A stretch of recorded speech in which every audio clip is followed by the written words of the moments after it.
You are the first to see your god. The drought has made life this year harsh and unforgiving for your people, and you have had to travel far outside of the safe areas of your territory in search of food to gather. Your people barely have enough to feed themselves in the upcoming winter, let alone offer up the required sacrifice for the protection provided by your deity. Still, they do not slow their inexorable advance upon your home. You arrive before they do, and manage to warn your people of their arrival. You swarm around them, begging and pleading for mercy. You are certain that your cries fall upon deaf ears.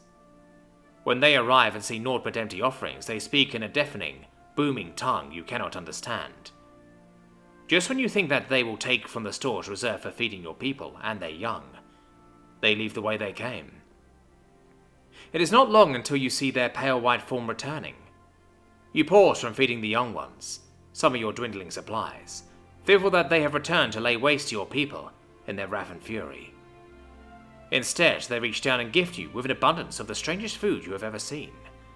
It is so similar to what your people ate and offered to your god, yet so different, so alien at the same time. Either way, your people accept their generosity readily. You see your god often throughout that desolate winter. Each time your people are on the verge of starvation, your food stores precariously low, they appear once more, bringing with them their ethereal nectar. You sometimes wonder what kind of deal your queen struck with your god when she first arrived in these lands, that they would go so far to save your people from starvation. You are the first to see your god. The spring that followed that terrible winter had broken the drought, and life once again flourished within your territory. There was such an abundance of food that some of your people had struck out on their own, only to find that your deity had provided them with their own home, as if they had known this would happen. Even so, your people have stored enough food that you can easily offer twice your regular sacrifice to your god, to make up for the shame of last season. You announce their arrival to your people, and they flock to your god, dancing around them, singing their praises in voices you are certain they could not even hear, let alone understand. They stare at what you have offered to them, and a moment of doubt flickers through your mind, before their booming voice rings out in their indecipherable language. Then, they take only the amount they have traditionally took, and disappear once more. What a truly benevolent god. Jane stared into the nearly empty hive, her charges buzzing and crawling all around her. She had known the drought was bad, but she doubted her bees would even make it through the winter with their current food stores. "I guess I won't be getting any honey anytime soon," she said to the little insects. Jane often spoke to her bees, and sometimes she swore they even understood her. "Hang on a sec, I'll go and get some food for you." Back inside her house, Jane quickly made up a small batch of sugar water to feed her single hive. While it was strictly not the best thing for the bees, there wasn't much else she could do for them at the moment.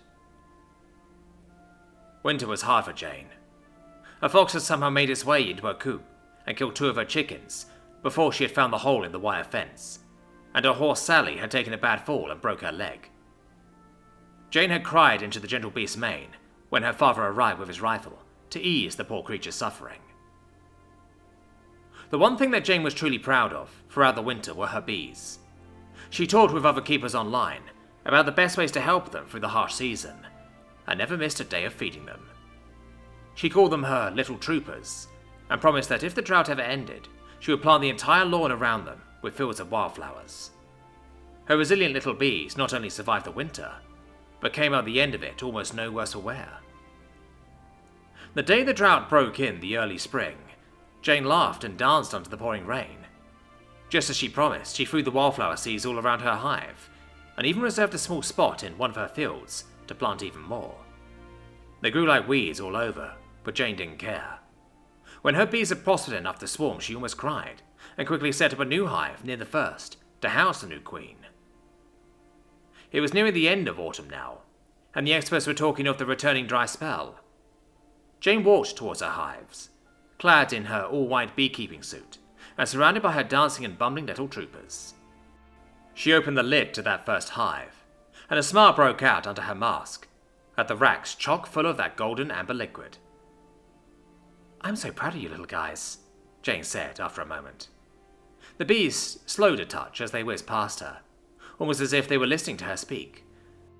But times are going to be tough for a bit soon. I think I'll leave you a bit extra for now, so that we don't have a repeat of last year.